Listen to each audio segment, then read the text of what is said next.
Patient আমাদের কাছে এসে বলেন যে ডাক্তারবাবু গিটে গিটে খুব ব্যথা হচ্ছে। ভালো করে হিস্ট্রি নিলে আমরা দেখি যে আঙুলের যে ছোট গিট সেখানে ব্যথা হচ্ছে, অনেকের আবার কনুইতে বা রিস্ট জয়েন্টে ব্যথা হচ্ছে, অনেকের শোল্ডার জয়েন্টে এত ব্যথা হচ্ছে যে হাত নাড়াতেই পারছেন না, কোনো কাজই করতে পারছেন না, ইভেন মাথা আঁচড়াতে পারছেন না।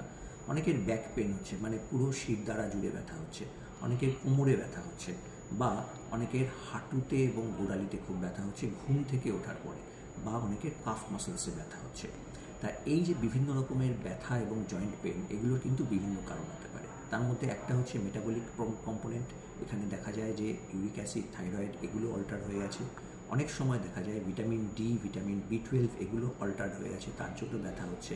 অনেক সময় একটা ইনজুরি হয়েছে, তার জন্য ব্যথা হচ্ছে। অনেক সময় মেকানিক্যাল ইনজুরি হচ্ছে, মানে হয়তো বডি ওয়েট খুব বেশি এবং সেই যে প্রচণ্ড ওজন সেটা কিন্তু ওই অ্যাক্সিস বরাবর কোমর দিয়ে, হাঁটু দিয়ে, গোড়ালি অবধি আসছে, তার জন্য ব্যথা হচ্ছে।